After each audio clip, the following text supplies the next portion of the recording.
You ever feel like you're constantly on edge, like the war zone never really left you? Maybe it shows up in your perfectionism, where every mistake feels like life or death. Or maybe it's the pain, physical or emotional, that no one else seems to see.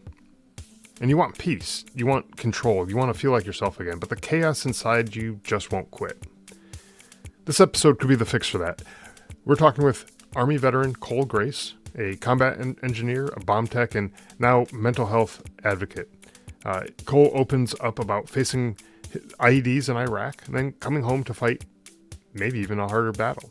The perfectionism, chronic pain, and the spiral into addiction. And so what makes this episode different, right? Cole doesn't just tell his story. He also shares the tactics that helped him rewire his brain and reclaim his life. We talk about things from EMDR to gratitude to debugging the mental code that runs our lives. This is all about transforming the inner chaos into calm. But before we dive in, make sure you're subscribed to the email newsletter at driveonpodcast.com/subscribe. You'll get my 5 favorite episodes sent straight to your inbox. No fluff, just the best insights to help you drive on. I also want to take a moment to raise awareness for something deeply important to our community, the Global War on Terrorism Memorial Foundation. This organization is working to build a permanent national memorial in Washington, D.C. to honor the service members, families, and civilians impacted by the global war on terrorism. This memorial serves as both a tribute to those who served and a way to ensure their sacrifices are recognized and remembered for generations to come. If you want to learn more or find out how you can support their mission, visit gwatmemorialfoundation.org. Now, let's get into today's episode.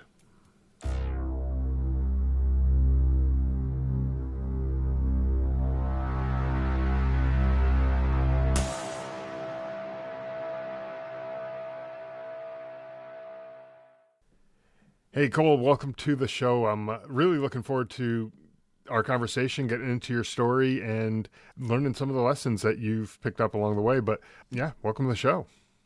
Thank you. I'm glad to be here. Yeah, absolutely. So you're an Army veteran. You deployed to Iraq. You're a combat engineer. Is that correct? Yeah. Yeah. I was Yeah. part So of tell us a little bit clearance. about your experience in the Army, kind of deployments, all the stuff that you experienced there. What was going on with you? All right. Well, I joined. It wasn't as heroic of a story when I joined, but it was right before 9/11. I joined in July, and I was going to college, and I wanted to go to college. So I joined up, and then 9/11 happened, and I stuck with it, went to boot camp after 9/11. And then it wasn't until 2005 that I deployed, and we deployed to Iraq as route clearance, and we did convoy security and cache sweeps, like looking for weapons.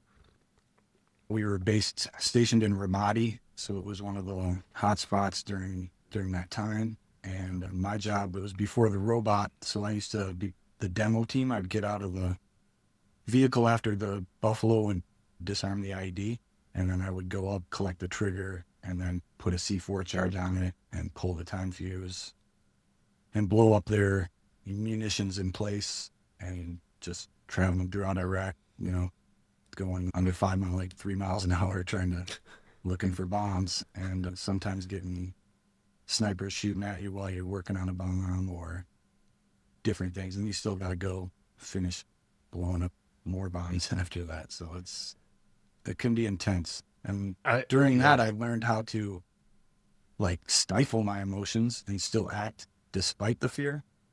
But it wasn't for a long time that I learned how to deal with this. Yeah, I gotta imagine that's not an easy thing to do. You're working on a very complicated operation where you mess up, you blow up, kind of thing, and then oh yeah, by the way, you got snipers shooting at you too. So no pressure at getting that job done, right?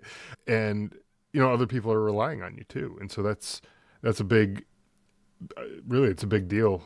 Doing what you're doing, and that I would imagine that kind of changed you a little bit in terms of how you managed stress, dealt with these situations.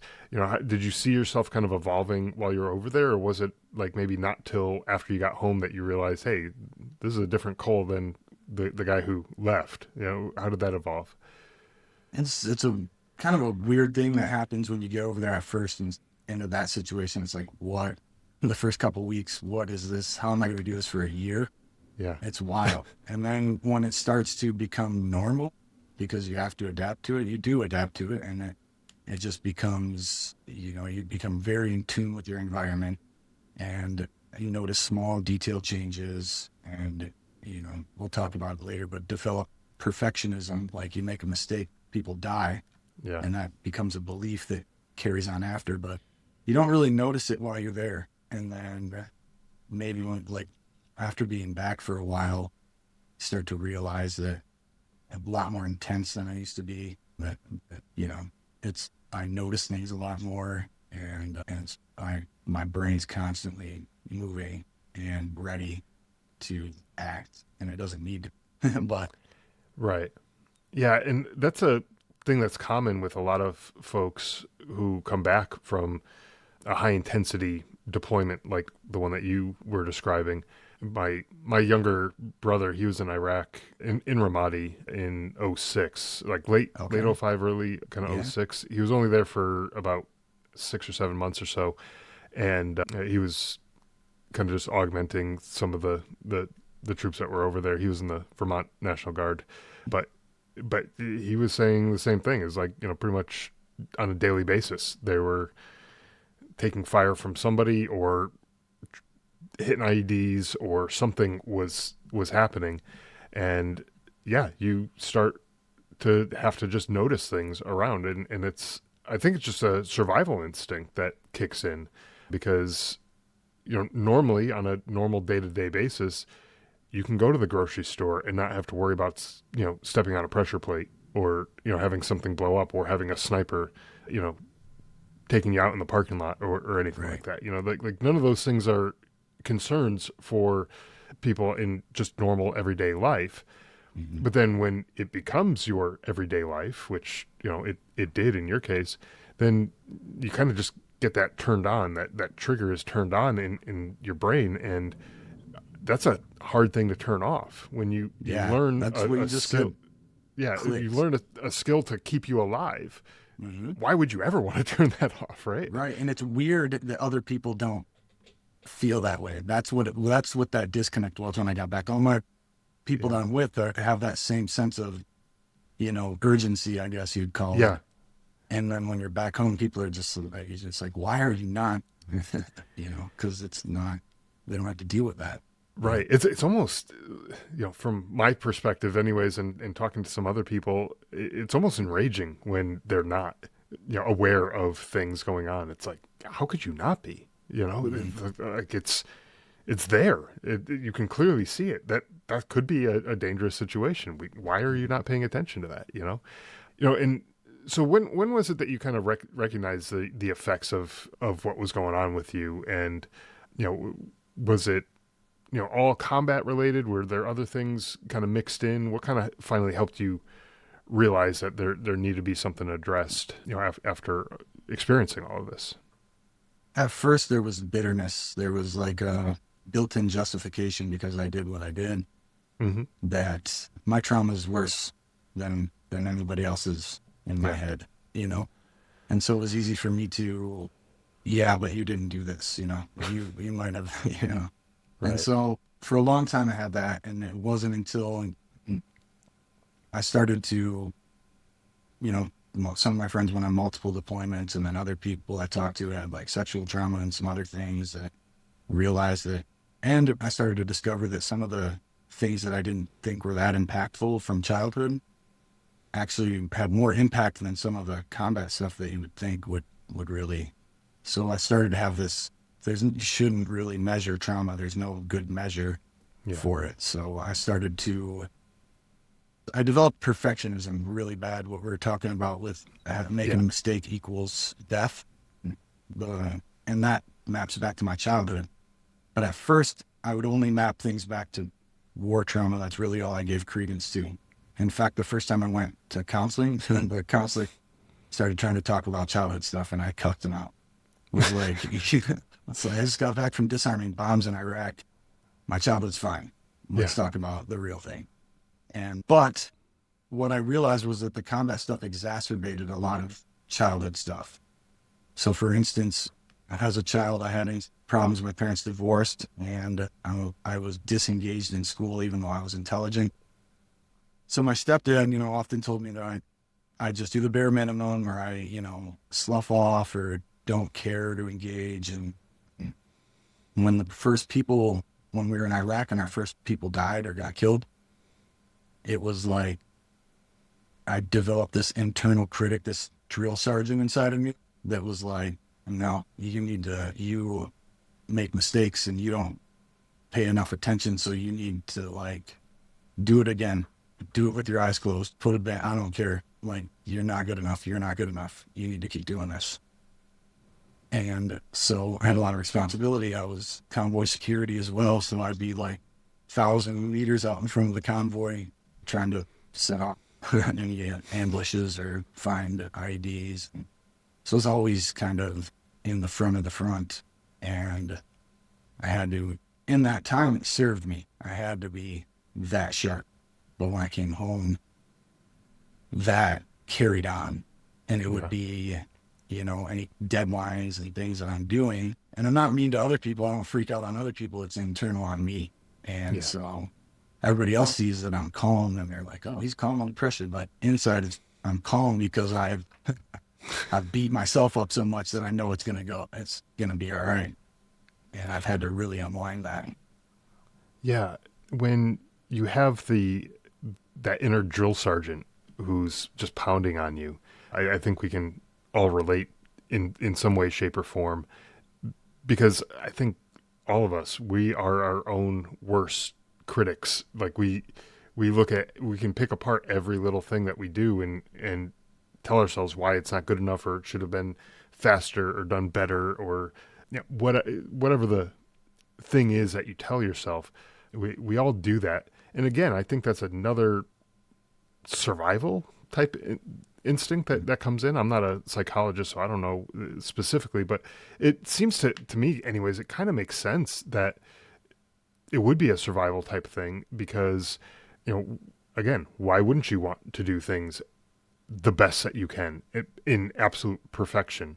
Why wouldn't you want it to be as fast as it can be done, while still maintaining the quality of the work or whatever? Mm-hmm. And that makes sense to me too. But it's definitely a survival mechanism.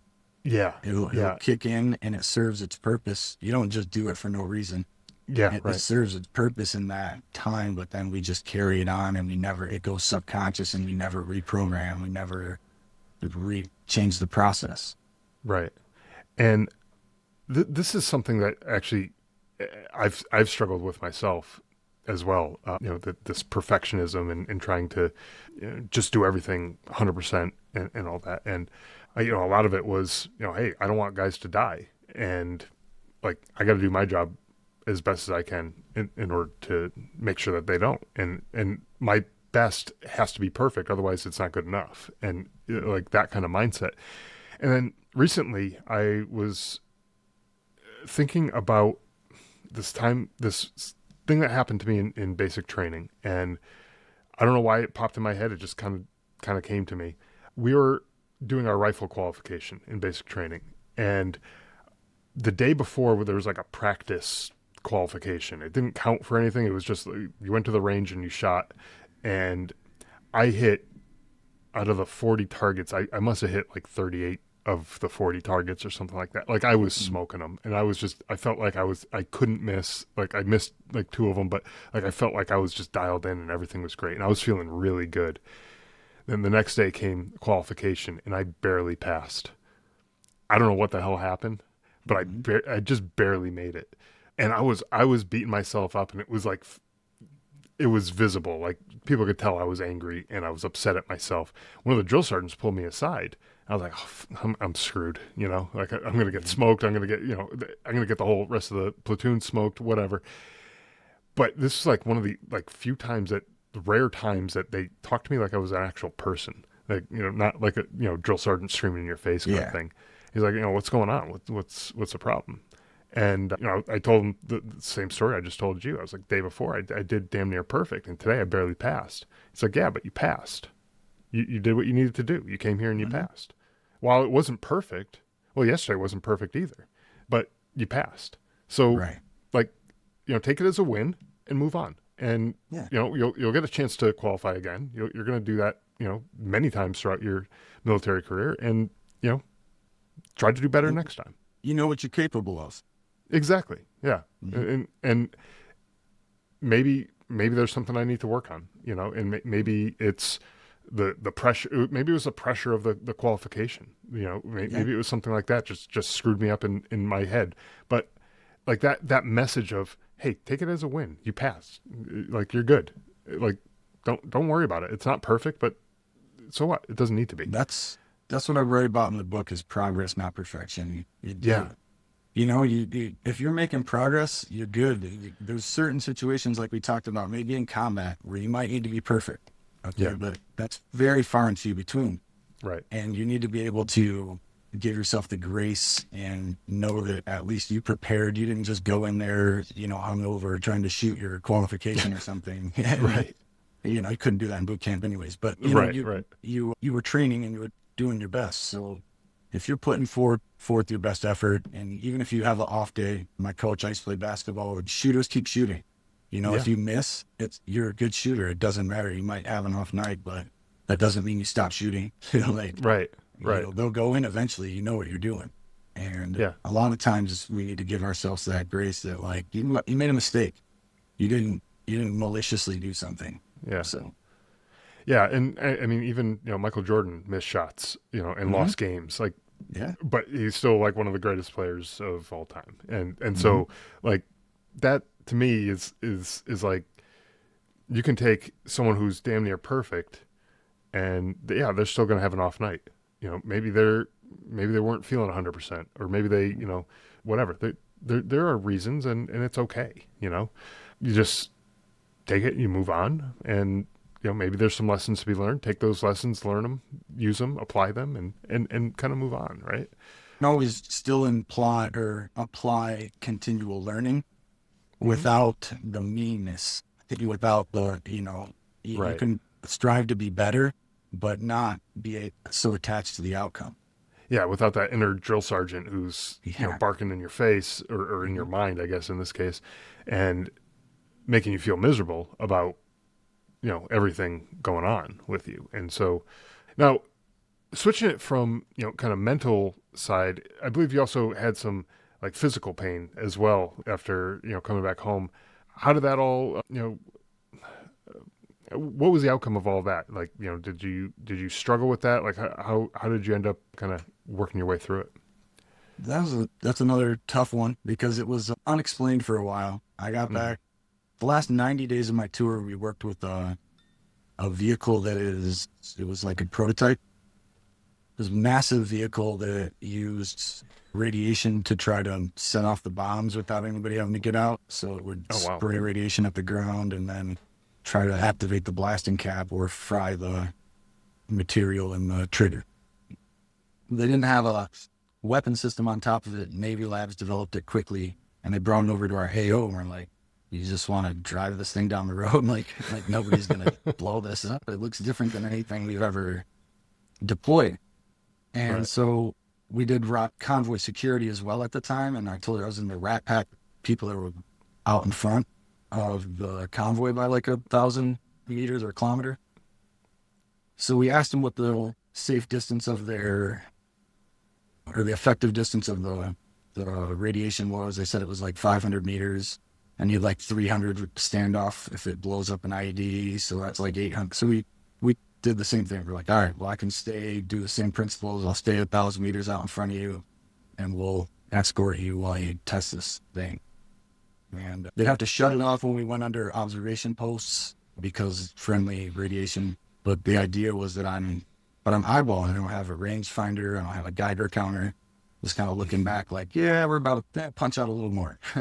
Right. And but the flip side was those missions were easy because that thing always overheated.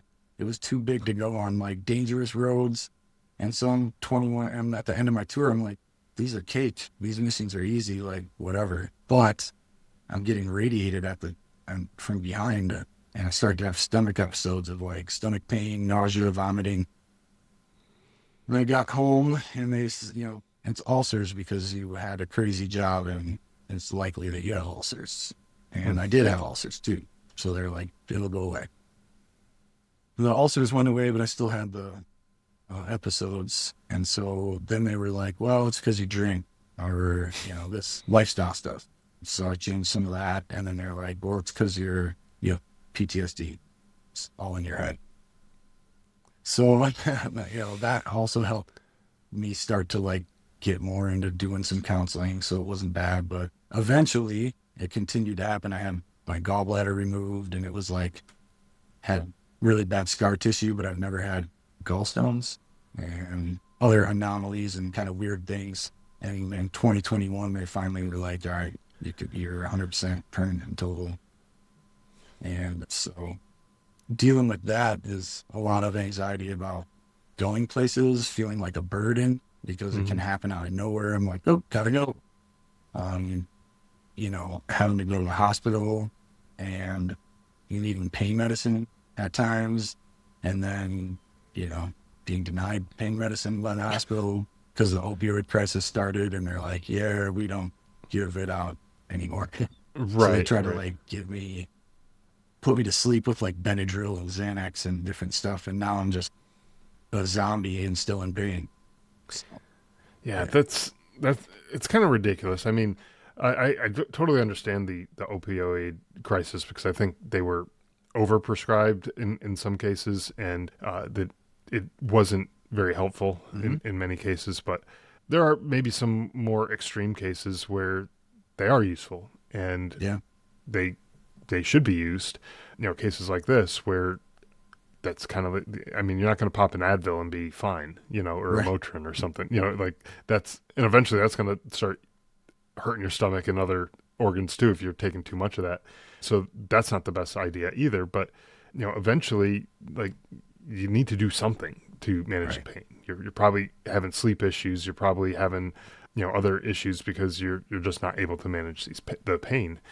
So what ended up uh, how did you end up kind of getting this to be manageable for you, or is Well, it still a work in progress? still a work in progress. It's led to suicidal ideations. It's led to a lot of dark feeling, kind of like I said, a burden, not feeling worthy.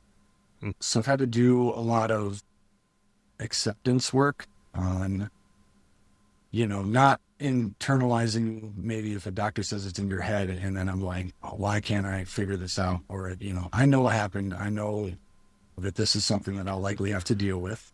Right. And when we were talking about the opiate thing, it's like the pendulum always swings. It never really kind of lays in the middle. And so it was really loose, and then this pendulum swung to like really tight, and it caught some people like myself in a bad situation where it actually Right. created addiction instead of preventing. And so I used to just go to the emergency room when I needed to, once a month, twice a month, if it happened, got that bad, it would be taken care of, and I'd go home. I wouldn't be prescribed it. Eventually, after a few times of being like turned away and still being in pain, I turned to street dealers. And I had smoked weed before, so I just talked to people and found some. So then I had them at the house, and when I'd get sick, I would take like Pedialyte to replicate the IV and the pain medicine, and then I could get prescribed the Zofran. So I could like replicate what they would do in the emergency room. And that worked for a little while. But I had them on hand at all times. And I got very self-justifying of, well, my back hurts or whatever. Yeah. I was in school and working at the time too. So like, justifications for reasons to take them outside of being sick.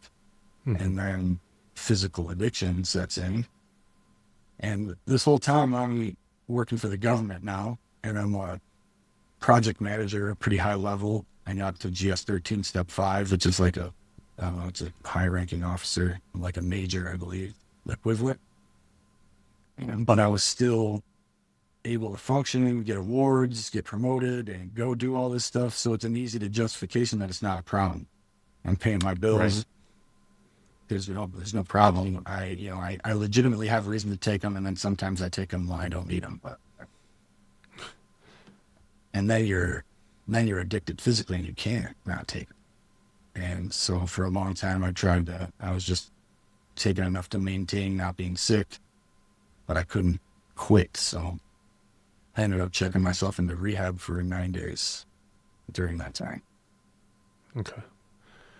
Now, for other folks who might have found themselves in the same position or might be in the same position right now, what advice do you have for them to maybe, like, kind of learning from your mistakes? What advice do you have to, help them navigate through this?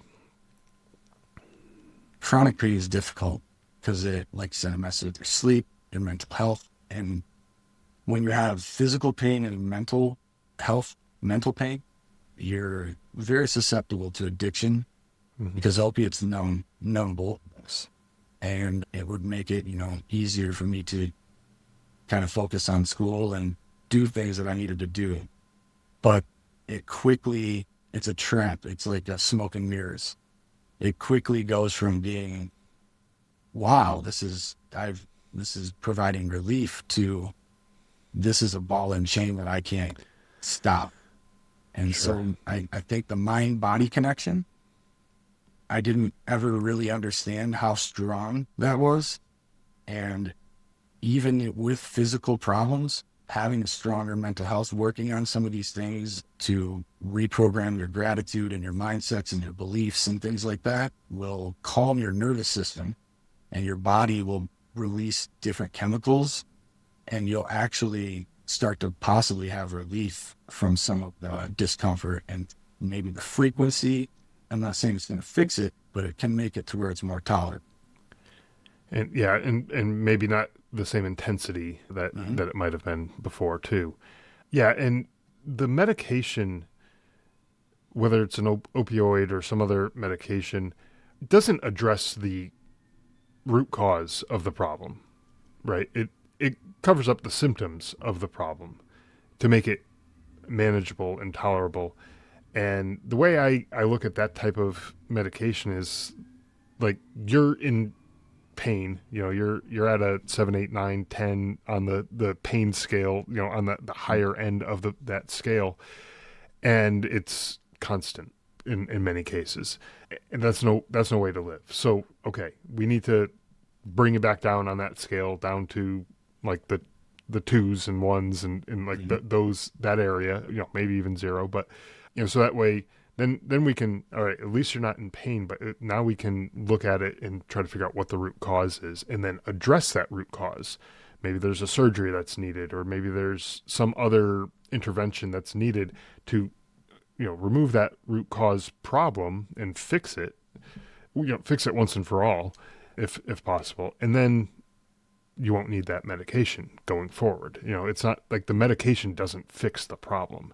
It just makes the symptoms go away. And, that's where I see, and again, I'm not a doctor or anything like that, but that's where I would see this medication coming in, is like, let's make life tolerable for you now so we can then address the root cause of this. But I see a lot of times doctors are just prescribing people things, some sort of pain medication, and then that's it. There's no, hey, you're feeling better? Okay, cool. Then the pain medication works, and we don't have to investigate any further.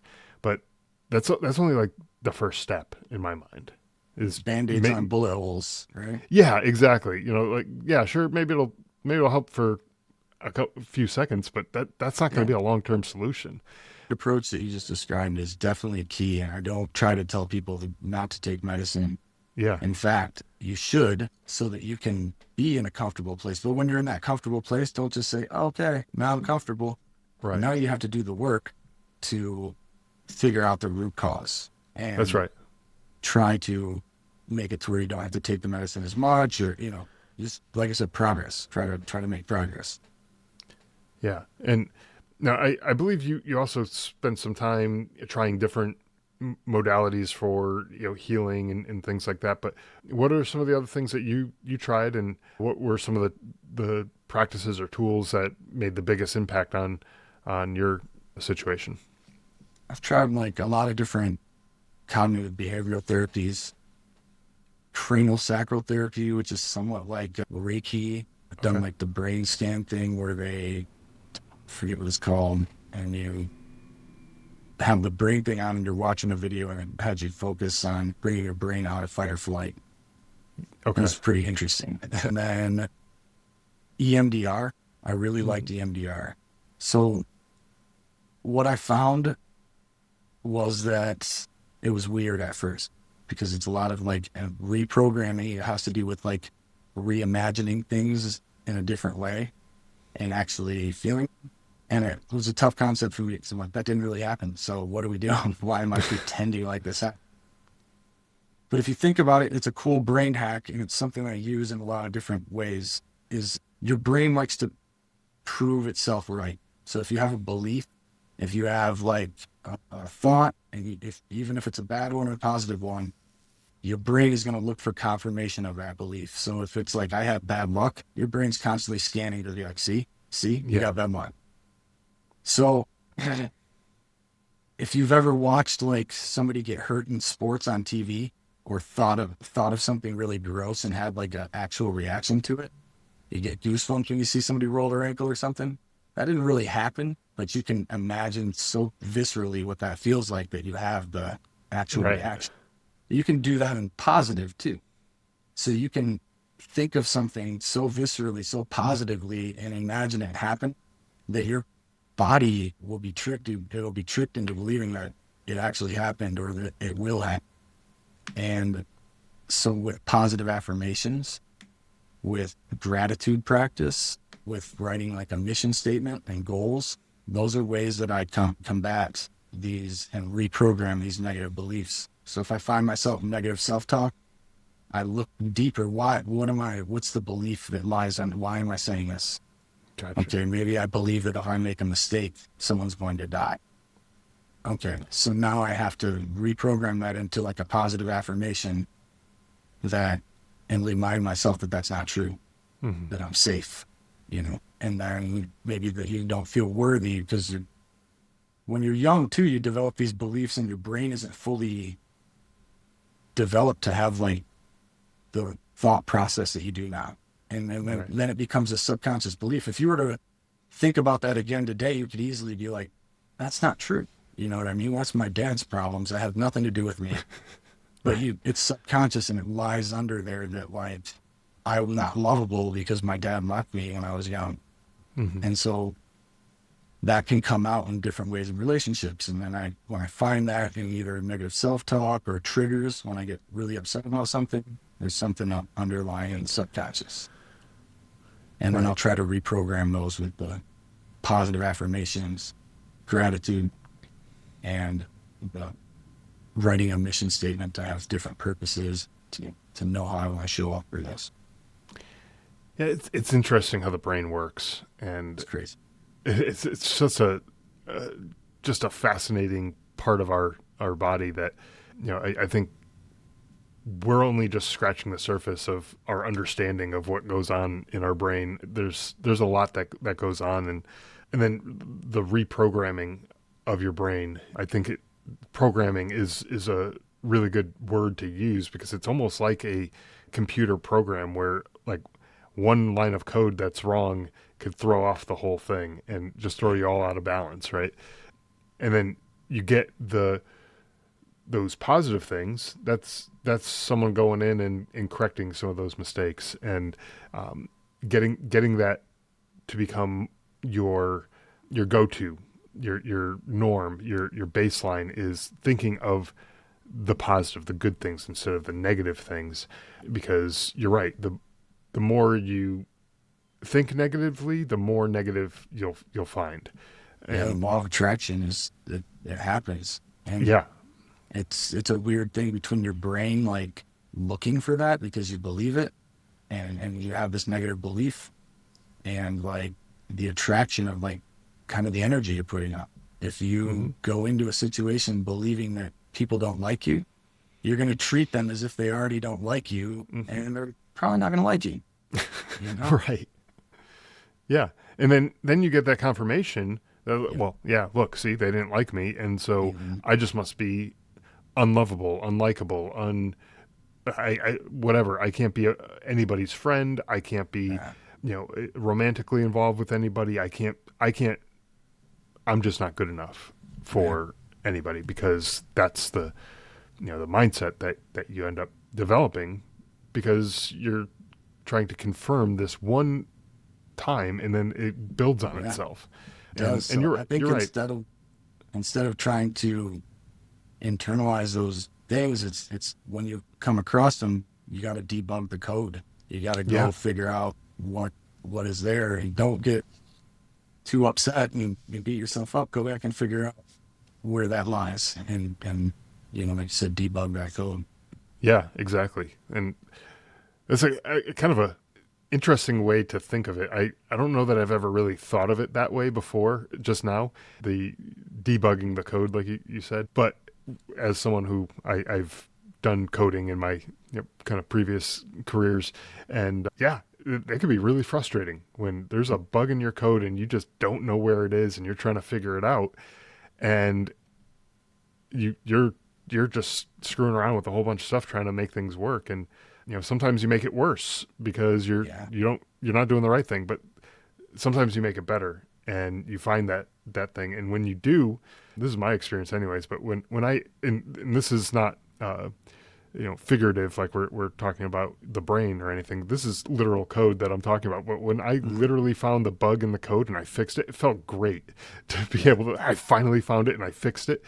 Man, Mhm. imagine how good that'll feel when you figure it out in your own brain, in your One own mind. caveat is that definitely when you do find these things, Yeah. it's like I think GI Joe says, "Now you know, and knowing's half the battle."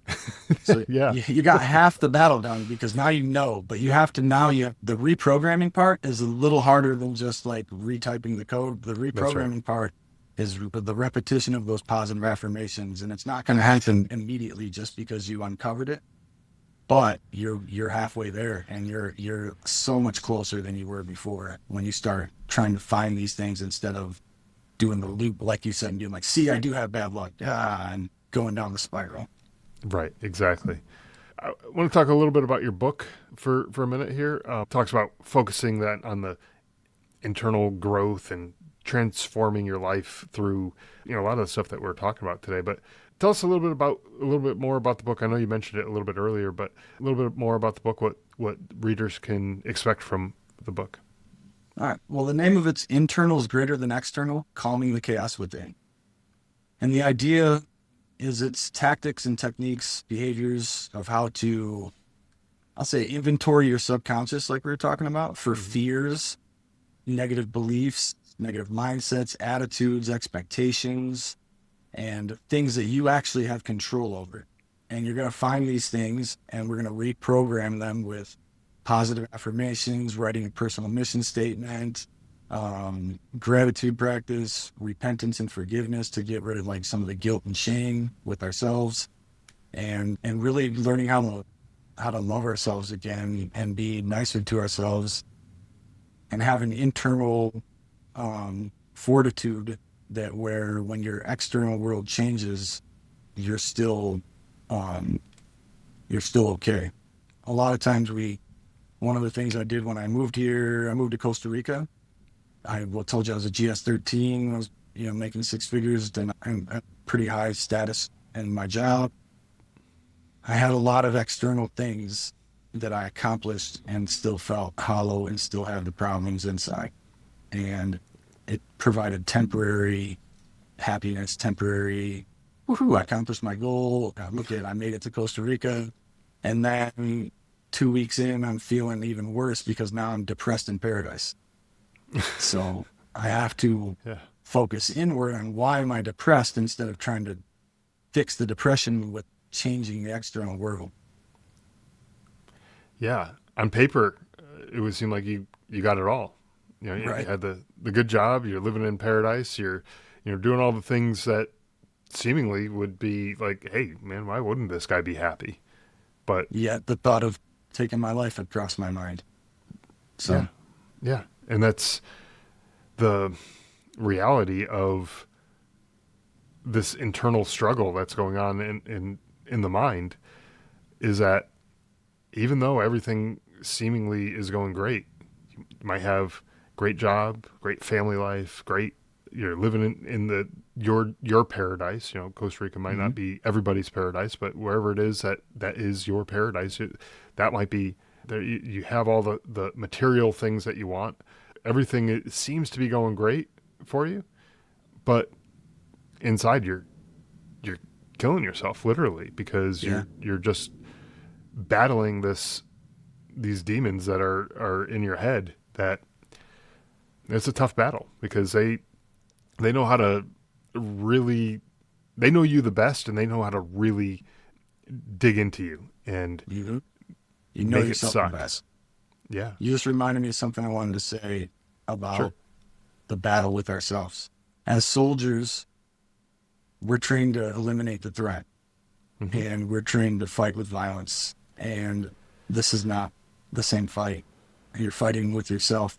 And that's where I got to the point, like, I'll just be honest, where it was like, I need to eliminate this threat because it was a threat to my life, right? This PTSD stuff, this bubbling up and causing all these problems. And it was like, the way I know how to fight is to hurt the thing I'm fighting. And I'm fighting myself. So that's not a way to fight Hmm. this battle. And this battle needs to be fought. And there's mental health warriors. We need more of them. And I think that it needs to be fought a lot softer and with a lot more grace and self-love. And it's not a style that we're used to associating Right. with battle. I remember when I was in Afghanistan, there was this whole push to win over the hearts and minds of the local people. And as an infantry guy, I was like, wait a minute. You just spent, how much time training me how to go kick in doors and kill people. Yeah. And now I have to go be kind and gentle and warm and Hmm. fuzzy. And I don't know, you want me to drop off a teddy bear to them too, or something Right. like, it just didn't make any sense to me. But when you look at the big picture, the overall strategy of what they're trying to do, it does make sense. That campaign of winning over the hearts and minds, but in a way, I felt like I wasn't the right guy for the job. Neither were Right. the guys that I was with, because like we were the door kickers. We were the guys who go pull triggers and do all the things that movies end up getting made out of. But Call them the nice guys if you want, if you yeah, want somebody to call in be go get the, I don't know, somebody. Well, I was gonna say, the MWR guys or something. yeah, there you go. Call those people in and have them go hang out with the population. They'll build a rec center. They'll have basketball courts. They'll have all sorts of stuff, movie Right. theaters and stuff. I mean, they'll start winning over hearts and minds real quick. We didn't do any of Yeah. that crap for those people, but it's a different style of fighting. I guess that's my point for bringing that up. Is Yeah. it's a different way of looking at it, and maybe we weren't trained very well for that hearts and minds campaign, and I'm fairly certain we weren't. I don't think we did a great job at it, but it's another tactic. It's another thing to keep in the tool belt. Now, whether or not it was effective in combat, I don't know. I don't know that effectiveness, but with you're right, with your own mind, there's definitely a time to be gentle with yourself. Yeah, sure. Be hard on yourself in certain circumstances, Correct. like in a do or die kind of situation. It needs to be done. Okay, it like it has to, or lives are going to get lost. Then yes, be hard on yourself. Make sure it gets done right, and you know, make sure that you're doing everything that you need to do in order to get it done the right way. But I mean, like, so what? You make a mistake on, Right. I don't know, filling out some paperwork or Nerves. something, I learned this with the bomb stuff is that nerves are good to get you prepared, Hmm. but they're not good when you're performing, when you're operating. And Right. so there's this thin line between nervousness before And then when it's time to go, you have to be able to close that gap and be like, all right, there's enough. This isn't going to serve me anymore.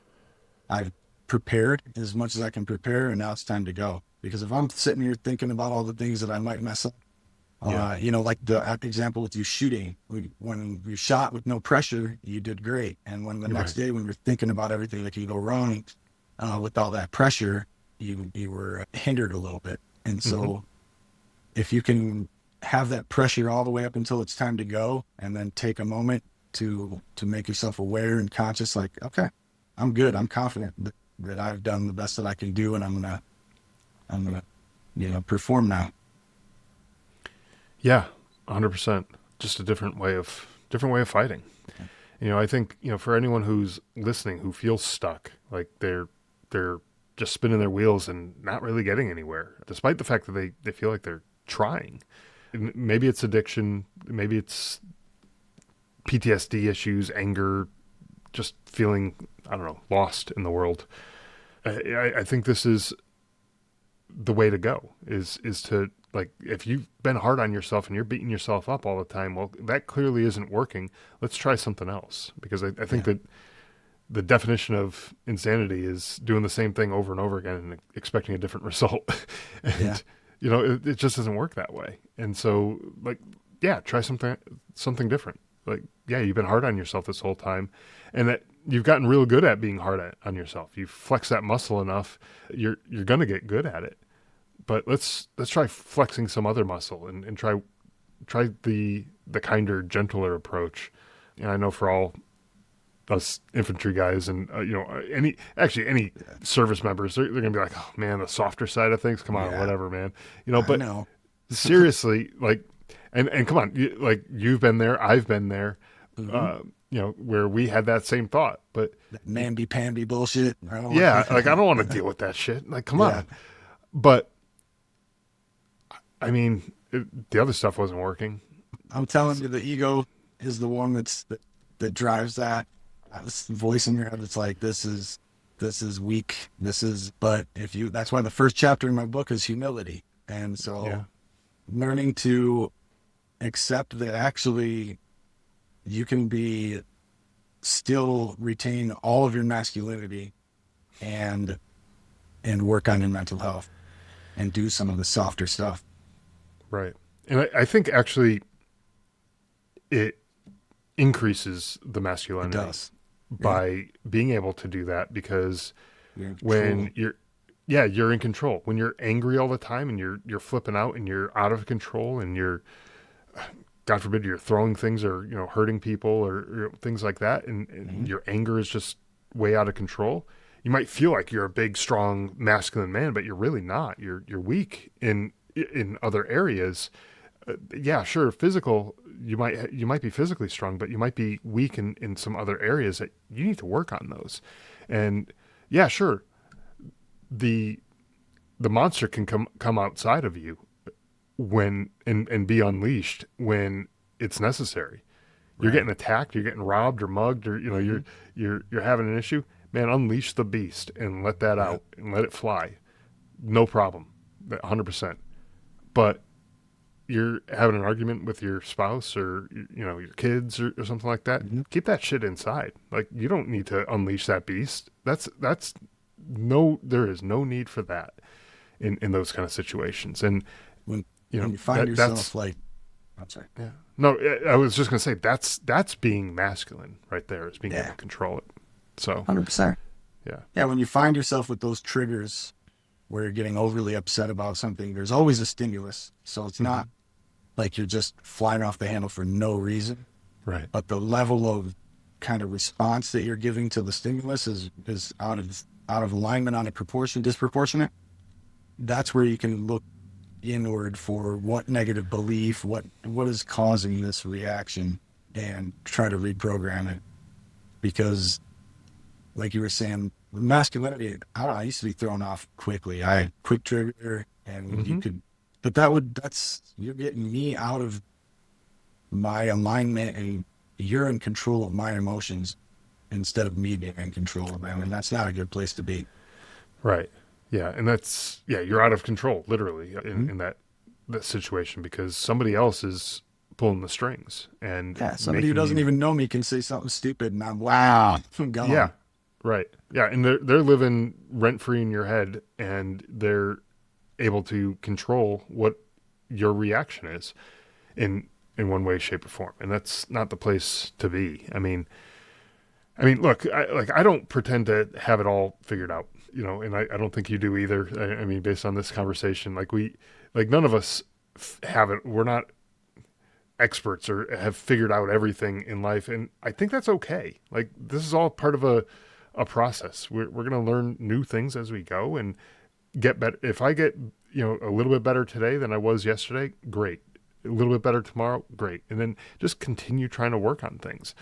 Never going to be perfect. And I think the pressure of perfection is too much for anybody to handle, all the time, when everything has to be just so and just perfect. You got to let some of that go, right? I almost didn't write this book, or I almost didn't publish this book because of fears. And then those fears get justified into negative self-talk. Like, who are you to talk to people about mental health? You're still effed up. You're, you Yeah. still struggle. You still, have problems. Yeah, right. Why would somebody want to listen to you? And then it's not perfection, though. If I look back at where I came from and where I'm at now, yeah, there's a lot of value that I can bring to the conversation. And it took a lot for me to accept that, or to allow myself to not be perfect and still move forward. Yeah. I think, yeah, definitely letting go of that perfection is important for all of us. I still deal with that myself, and I have to figure it out. And again, not perfect. I'll make mistakes. I'm aware of this problem, and so I try to not let it be as big of a problem as it used to be, but I still am figuring it out, and that's fine. I'll get there eventually. I'll be able to figure out how to control that and manage it. But you know, other people might be at different places in this whole journey, and just know that exactly what you just said. Figuring out how to manage that negative self-talk and replace it with something more positive is really, it's the way to go. Everybody has problems, and everybody has. So it's not a matter. It was only not everybody's aware of it. Yeah, right. So at least being aware of it is a plus. If you're aware, then as long as you're not doing these things on purpose, and that's why I talked about repentance and forgiveness too, is that's part of that confidence and not being so mean to myself. Is I will apologize. I need to mess up. I messed up, Yeah. but it's okay, and I forgive myself. And like you said, knowing it's half the battle. Yeah, yeah. So Still got to do the rest. still got to do the rest. Yeah, there's a lot of work ahead. So yeah, definitely be aware of this issue. I'm glad that you did overcome that issue and you did publish your book. It's out there now for folks to read.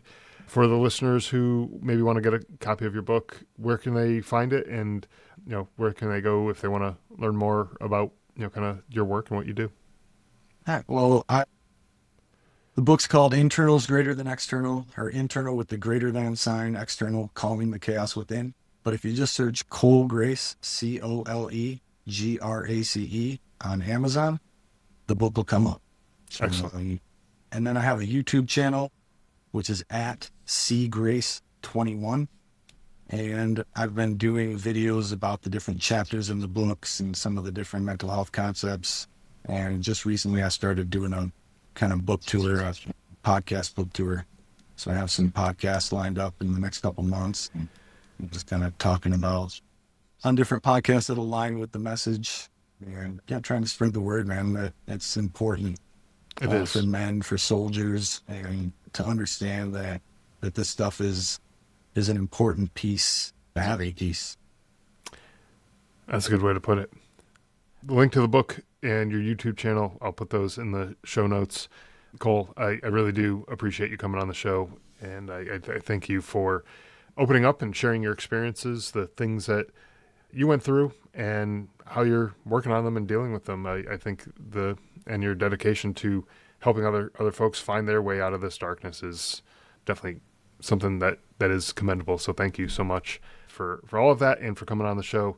I really did enjoy this conversation. So thank you so much. Thanks, Scott. I appreciate it. That was my honor.